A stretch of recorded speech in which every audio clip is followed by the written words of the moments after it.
كل مرة العلماء كيكتشفوا شي حاجة جديدة على الدماغ ديالنا، وكاينين شي حوايج اللي مازال ما تكتشفوش على الدماغ ديالنا، لأن الدماغ ديالنا كيعتبر من أعقد الأعضاء في الجسم ديالنا.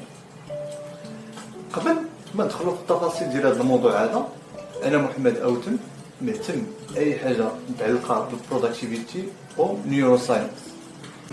كاين واحد الخاصية عجيبة في الدماغ ديالنا، هو أن الدماغ ديالنا عنده القدرة أنه يخلق مسارات عصبية جديدة ويتخلى على دوك المسارات اللي ما عندهم حتى شي دور ولا فائدة على الدماغ ديالنا.